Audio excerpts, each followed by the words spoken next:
పెద్దింటమ్మాయి అంటే ఏంటమ్మా? నాకు అనుకి ఏంటి తేడా? వాళ్ళ ఇల్లు పెద్దగా ఉంటుంది, వాళ్ళ ఇంట్లో పని వాళ్ళు ఉంటారు, వాళ్ళ ఇంట్లో కార్లు ఉంటాయి, వాళ్ళ దగ్గర బోల్డంత డబ్బు ఉంటుందనా?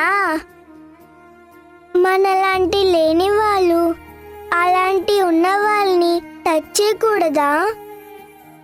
వాళ్ళతో ఆడుకోకూడదా? నిజంగా నాకు తెలియదు. తెలుసుంటే నేను అనుకి దూరంగా ఉండేదాన్ని. భూమి, అలాంటిదేం లేదు. నానమ్మ తెలిసి తెలియక అలా మాట్లాడుతుంది. అలాంటిది ఏమైనా ఉంటే చెప్పమ్మా, నేను దూరంగా ఉంటాను. తెలిసి తప్పు చేయకూడదు కదమ్మా. లేదు భూమి, మీ నానమ్మ చెప్పేది మొత్తం అబద్ధం. మరి అబద్ధం అయితే ప్రతిసారి ఇదే మాట ఎందుకు చెప్తుంది? పైగా నా స్థాయి వేరు, అను ఒక స్థాయి వేరు అంటుంది. అసలు స్థాయి అంటే ఏంటమ్మా? మానవత్వానికి మూర్ఖత్వానికి మధ్యలో గీసుకున్న చిన్న గీత. అంటే నాకు అర్థం కాలేదమ్మా. ఏమున్నా లేకపోయినా మనం ఎక్కడి నుంచి వచ్చామో అది మర్చిపోకుండా ఉంటే దాన్ని గొప్ప స్థాయి అంటారు. కానీ ఈరోజు నా దగ్గర ఏదో ఉందని విర్రవీగడం, ఇందాక నానమ్మ చెప్పిందే స్థాయి స్థాయి అని, ఆ కోవ కిందకొస్తుంది. నువ్వు తన మాటలు పట్టించుకోవద్దు. ఎప్పుడు నువ్వుగానే ఉండాలి. అలాగే, నేనెప్పుడు నాలాగే నీలాగే ఉంటానమ్మా. అమ్మా, అను, అమ్మా ఎక్కడ గాయమైందో చెప్పు, ఆయింట్మెంట్ రాస్తాను. కాళ్ళు నొప్పిగా ఉంది. ఈ ఆయింట్మెంట్ రాస్తే తగ్గిపోతుంది. చేతకు కూడా దెబ్బ తగిలింది. అయ్యో అయ్యో, రక్తం. దానికంటే బుద్ధి లేదు. నీకైనా ఉండాలి కదా. పని మనిషి స్థాయి, దాంతో నువ్వు ఆడుకోవడం ఏంటి? ఇంట్లో బోర్ కొట్టి ఏం చేయాలో అర్థం కాక ఆడుకున్నాను. అంతేలేమ్మ, అలాంటి పెద్దింటి బిడ్డకి ఇలాంటి చిన్నింట్లో ఉంటే బోర్ కొట్టకుండా ఏమవుతుంది? ఆ భూమి లాంటి వాళ్ళు పెద్దింటి వాళ్ళని బుట్టలో వేసుకోవాలని, ఇలాగే ఓ ఆట ఆడుకుందాం అని పరిచయం పెంచుకోవాలని చూస్తారు. నువ్వు భూమిని నమ్మొద్దమ్మా. అలాంటి వాళ్ళని ఎప్పుడూ దూరం పెట్టాలి. వీళ్ళ వల్ల ప్రమాదమా నానమ్మా? ప్రమాదం కాదమ్మా, మహా పాపం. నా చిన్నప్పుడు ఒక సామెత విన్నాను. నువ్వంటే ఏంటో చెప్పాలంటే నీ పక్కనున్న మనుషుల్ని బట్టి చెప్పొచ్చు అని. నీ పక్కనెప్పుడూ ఆ భూమి ఉంటే నీ గొప్పతనం, నీ స్థాయి తగ్గిపోతుంది. అంత డబ్బున్న మీ నాన్న, మీ అమ్మ, మీ నానమ్మ, తాతయ్య సింపుల్గానే ఉంటారు. అందరితో కలిసిపోతారు. నువ్వలా ఉండకూడదు, అలా కలవకూడదమ్మా. ఇక్కడ భూమి లాంటి దాంతో కలిసిపోయి ఆడుకుంటుంటే నీకు తనకి తేడా ఏముంది? అమ్మా, అమ్మగారు, అమ్మగారు. ఏంటే, మళ్ళీ ఎందుకోసం వచ్చావు? తప్పైపోయింది అమ్మగారు, నన్ను క్షమించండి. ఏంటే తప్పైంది? నువ్వు చేసింది తప్పు కాదే, మహా పాపం. నువ్వు చేసిన పనికి నేను తిట్టలేక కొట్టలేక నలిగిపోతున్నాను. ఏదైనా అంటే మొహం ఇలా మార్చుకుంటావు. నిన్ను చూసి ఆ సంధ్య మొహం మాడుస్తుంది. నువ్వు చేసిన ఘనకార్యం చాలు, వెళ్ళిక్కనుంచి. ఏయ్ ఆగో, ఇంకొక్కసారి అను జోలికొచ్చినా, అనుతో ఆటలాడినా, అనుతో మాట్లాడినా చెప్తాను సంగతి. బడా ఏయ్ ఆగో. అనుకి గాయమైంది కదా, కాసేపు పడుకుంటుంది. నువ్వు తన బెడ్షీట్ సర్దు, నీట్గా సర్దేసేయ్. అలాగే అమ్మగారు. ఏ ఆగు, నీ చేతులు చూపించవే.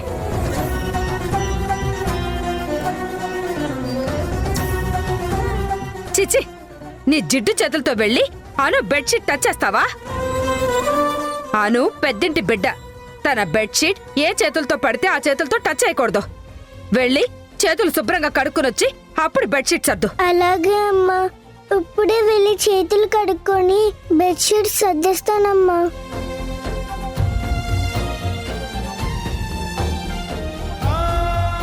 ఎందుకులే నానమ్మా తనతో పని చేయించడం. నీకు తెలియదమ్మా, తనతో అలాగే చేయించుకోవాలి. నొప్పిగా ఉందా? నేనే నిన్ను చూస్తూ ఉండాల్సింది, చూడలేదు. ఈలోపే ఆ ముద్రష్టపు దాంతో ఆడి కింద పడ్డావు. దెబ్బ తగిలింది. తగ్గిపోతుందిలే. ఈ విషయం మీ నానమ్మకు చెప్పకమ్మా, బాధపడుతుంది. వానికేం చెప్పనులే. అబ్బా నొప్పి. కొంచెం ఓర్చుకోమ్మా, తగ్గిపోతుంది.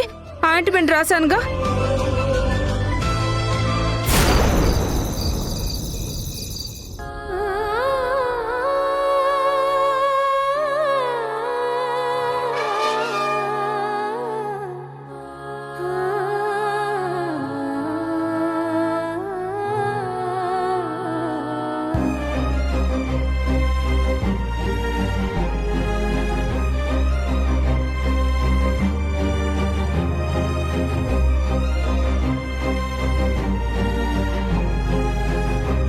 శ్రీజ, మీ వదినకి స్పెషల్గా నేనే దగ్గరుండి నేయించిన చీర తీసుకొచ్చాను చూడు.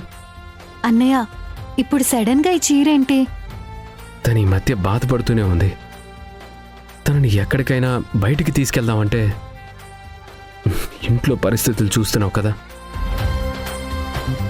పోనీ ఏదైనా షాపింగ్కి వెళ్దామంటే రాదు. అందుకే నాకు నచ్చిన చీర నేనే దగ్గరుండి ఒక చీర నేయించాను. ఈ కలర్ తనకి నచ్చుతుందా చూసి చెప్తావా? అన్నయ్య, ఇలాంటి గిఫ్ట్లతో వదిన సంతోషంగా ఉండదు. ఏం మాట్లాడుతున్నావు శ్రీజ? నాకు అర్థమవుతుందన్నయ్య, వదిన గురించి నువ్వెంత ఆలోచిస్తున్నావో. వదిన నువ్వన్నట్టు నిజంగా సంతోషంగా లేదన్నయ్య. ఈ మధ్యకాలంలో భూమి వచ్చినప్పటి నుంచి ఎంత ఆనందంగా ఉంటుందో అంతే బాధగా ఉంటుంది. మళ్ళీ భయపడుతోంది కూడా. రాధికకి గట్టిగా వార్నింగ్ ఇచ్చి వచ్చింది కదా, ఇంకా భయం దేనికి? భూమి ఎక్కడ దూరం అయిపోతుందో అని వదిన భయపడుతోంది.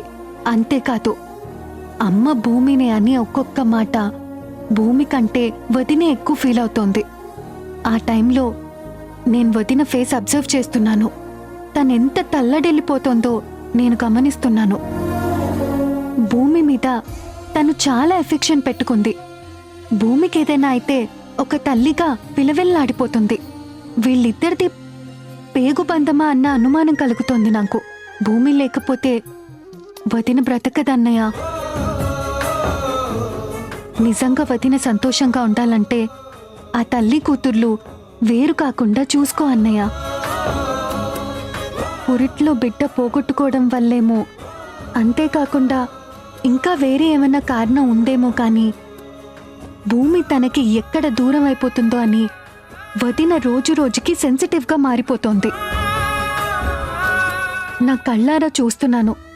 వదిన ప్రాణం ఇప్పుడు భూమిలో ఉంది. భూమికి ఏం జరిగినా సరే మానసికంగా కృంగిపోయేది వదినే. వదిన బాగుండాలంటే భూమిని జాగ్రత్తగా చూసుకో అన్నయ్య.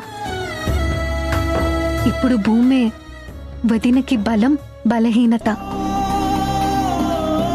ఈ గిఫ్ట్లు, ఈ చీరలు ఇవి కాదన్నయ్య. వదిన మొహంలో సంతోషం చూడాలంటే భూమి బాగుండాలి, అంతే.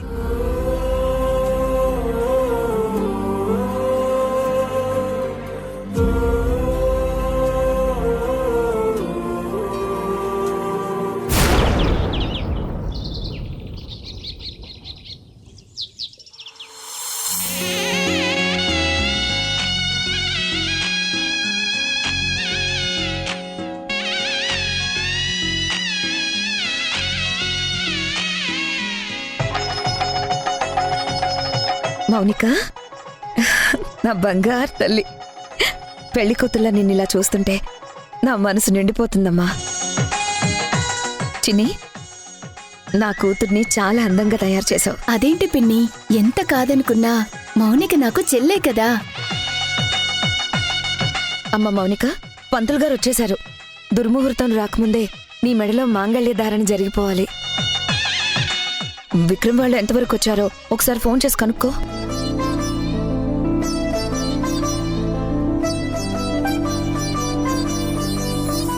ఏంటమ్మా, ఇందాకటి నుంచి నేను ఒక్కదాన్నే మాట్లాడుతున్నాను, నువ్వేం మాట్లాడడం లేదు. ఎందుకు డల్గా ఉన్నావు? ఏం జరిగిందమ్మా? ఓ, సంధ్య మాట్లాడిన మాటల గురించి నువ్వు ఇంకా ఆలోచిస్తున్నావా? ఇప్పుడు నువ్వు అవన్నీ మనసులో పెట్టుకోకమ్మా. నేను చేసింది తప్పే. నువ్వు కోరుకున్నట్టుగానే హ్యాపీగా పెళ్లి చేసుకుని వెళ్ళిపోమ్మా. నీ సంతోషాన్ని మించి నాకింకేం కావాలి చెప్పు. అది ఆలోచిస్తుంది సంధ్య గురించి కాదత్తా. మరి దేని గురించి? అత్తయ్యని చూడాలనిపిస్తుంది మమ్మీ. ఏం మాట్లాడుతున్నావే? వాణి వదిన్ని చూడాలనిపిస్తుందా? అవును మమ్మీ, నేను చిన్నప్పుడు నీకంటే తన ఒళ్ళోనే ఎక్కువగా పెరిగాను. తనకి నాకు మధ్య ఎంతో గొప్ప బాండింగ్ ఉండేది. పెళ్లి చేసుకుని అత్తారింటికి వెళ్ళేటప్పుడు మీరందరూ ఉన్నా అత్త నా పక్కన లేదు అన్న చిన్న వెలితి నన్నెప్పుడూ వెంటాడుతుంది. కనీసం అత్తయ్య వచ్చి ఇదిగో ఈ అక్షంతలు నా తలపైన వేసి దీర్ఘ సుమంగళి భవ అని ఆశీర్వదిస్తే నాకు చాలా తృప్తిగా ఉండేది. నాకు అత్తయ్య ఆశీర్వాదం కావాలి మమ్మీ. వద్దమ్మా, నువ్వు అలాంటి ఆలోచనలు ఏం పెట్టుకోవద్దు. ఇప్పటికే నీ మీద వాళ్ళకి పీకల్లోతు కోపం ఉంది. నువ్వు ఇప్పుడు పెళ్లి చేసుకుంటున్నావు అని చెప్పినా కూడా ఏమాత్రం నమ్మరు.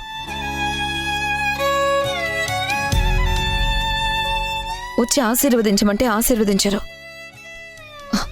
వాళ్ళకి దూరంగా వెళ్ళిపోవాలనుకున్నప్పుడు ఇంకా వాళ్ళ గురించి ఆలోచించడం తప్పమ్మా. వాళ్ళు రాకపోతే నేనే అక్కడికి వెళ్తానమ్మా. నువ్వు అక్కడికి వెళ్తావా? ఇంకాసేపట్లో పెళ్లి పెట్టుకుని ఏం మాట్లాడుతున్నావే నువ్వు? ప్లీజ్ మమ్మీ, వాణి అత్తయ్య వరుసకు అత్తయ్య అయినా కానీ నీ తర్వాత నాకు అమ్మ లాంటిది. అత్తయ్య ఆశీర్వాదం తీసుకోకపోతే నాకు అదోలా ఉంటుంది. బావ ఎలాగో నమ్మడు.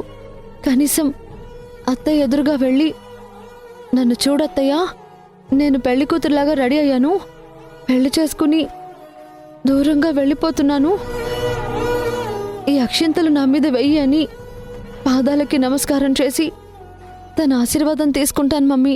ఇంత చెప్పినా నువ్వు వినువేంటే?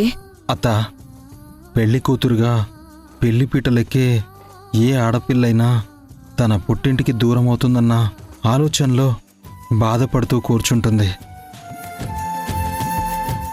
కానీ మౌనిక మాత్రం తను వాణి అత్తయ్యకి దూరమైపోతున్నానన్న బాధలో ఉంది. మౌనిక అంతలా అడుగుతుంది కదా, ఒకసారి వెళ్ళిరాని, కనీసం ఇలాగైనా ఆనందపడుతుంది.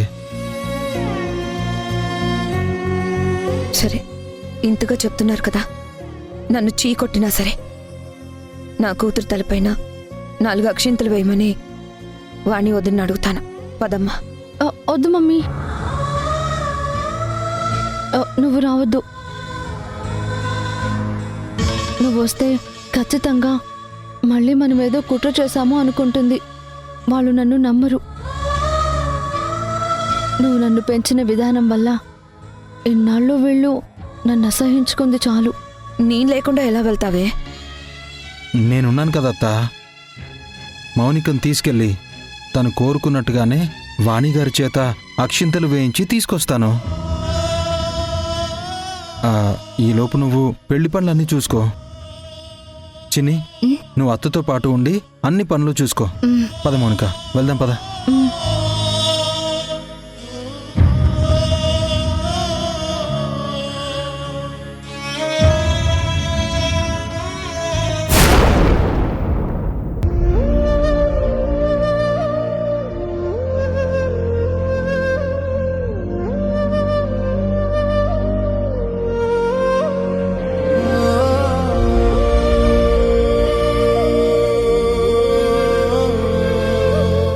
వాణి, ఈ మధ్య మెల్లమెల్లగా అను గురించి బాధపడడం తగ్గించావనుకున్నాను. మళ్ళీ ఇప్పుడు అను ఫోటో పట్టుకుని చూస్తూ బాధపడుతున్నావు. వస్తుందిలే వాణి, నువ్వు కాస్త ప్రశాంతంగా ఉండు. మీ కొడుకు కోడలు చేసిన పనికి మా అమ్మని ఫోటోలో చూసుకుని బాధపడాల్సి వస్తుంది. ఎలా ప్రశాంతంగా ఉండమంటారు? అక్కడది ఎలా ఉందో, ఎంత ఇబ్బంది పడుతుందో, ఎవరితో చెప్పుకోలేక అది ఎంత నలిగిపోతుందో. అబ్బబ్బా, తనను జాగ్రత్తగా చూసుకోమని పార్వతి గారికి చెప్పావు కదా. వింధ్య పూజ గదిలో ఉంది, వింటే బాధపడుతుంది. ఈ టాపిక్ పొడిగించుకో.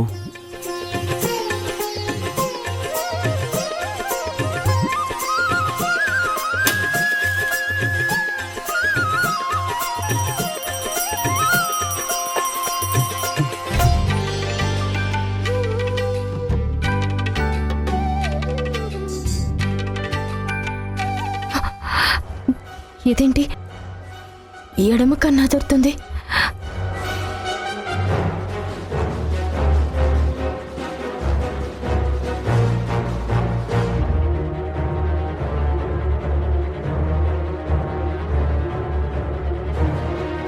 ఏమండి, హారతి!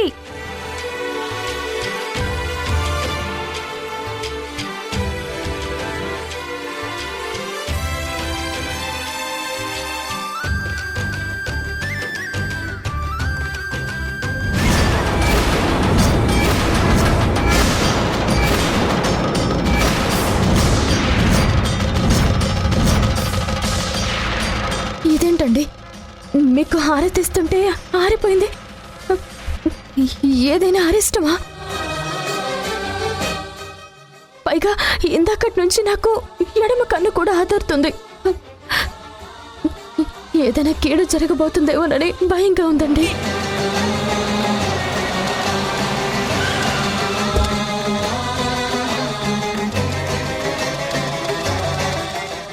ఉన్న పళంగా హారతి ఆరిపోవడం ఏంటి?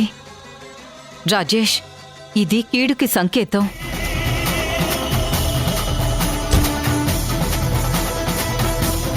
అమ్మా, గాలికి హారతి ఆరిపోతే కూడా ఏంటమ్మా ఇది? వింధ్య, నువ్వు లోపలికి వెళ్ళి మళ్ళీ హారతి వెలిగించుకొని తీసుకురా.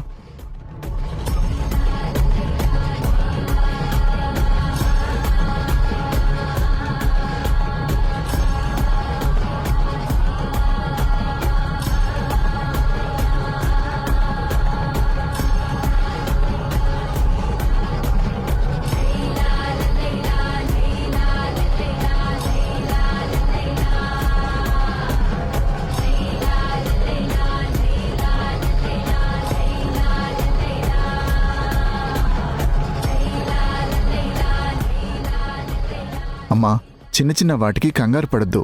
ఇప్పుడేం భూకంపాలు రావట్లేదు కదా. ప్రళయాలేం రావట్లేదు కదా. అత్తయ్య,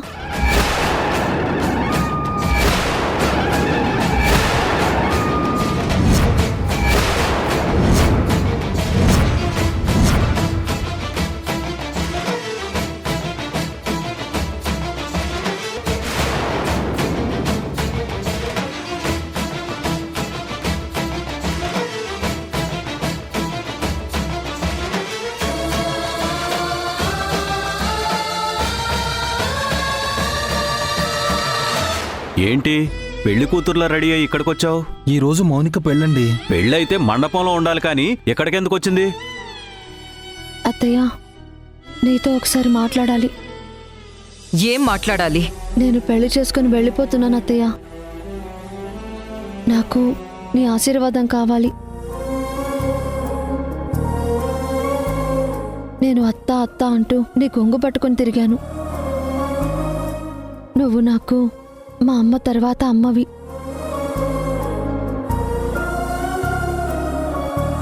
నేను చేసింది తప్పే. నీ ఇంట్లో అడుగు పెట్టడానికి, నీ ఎదురుగా నిలబడడానికి కూడా నాకు ధైర్యం చాలడం లేదు. కానీ పెళ్లి చేసుకుని దూరంగా వెళ్ళిపోతున్నాను.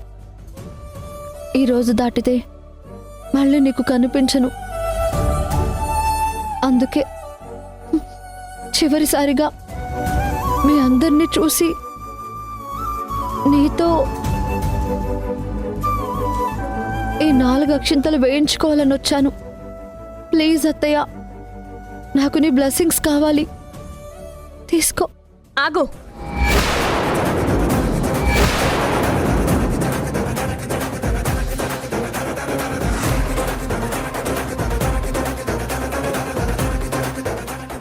అత్తయ్య, నిండు గర్భిణి అని చూడకుండా నాకు యాక్సిడెంట్ చేసి నా బిడ్డ నాకు దూరం అవ్వడానికి కారణమయ్యింది. సంధ్యకి రాజేష్కి లేని తప్పుడు సంబంధాన్ని క్రియేట్ చేసి మా ఇద్దరి స్నేహితురాళ్ళని ఇది వెడగొట్టింది. ఇలాంటి దానికి మీరు అక్షింతలు వేసి చల్లగా ఉండు అని ఆశీర్వదిస్తారా? చెప్పండి అత్తయ్య. లేదు, మౌనిక చేసిన తప్పు ఎప్పటికీ నేను మర్చిపోలేను. అత్తయ్య, నేను చేసింది తప్పే. నా మీద 4 అక్షింతలు వేసి ఆశీర్వదించండి చాలు.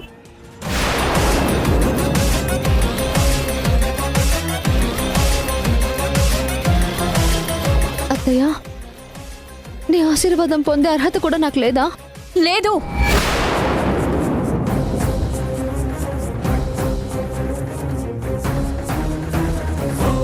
అదే కదా చెప్తున్నావు.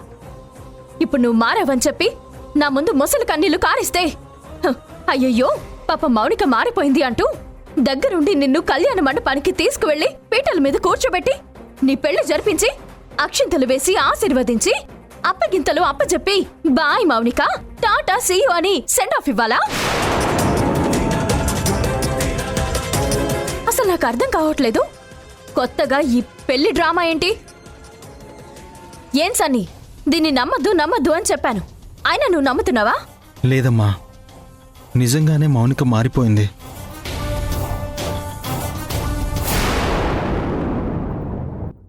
తన జాతకం ప్రకారం ఎప్పుడూ గండాలు వెంటాడుతూనే ఉంటాయి.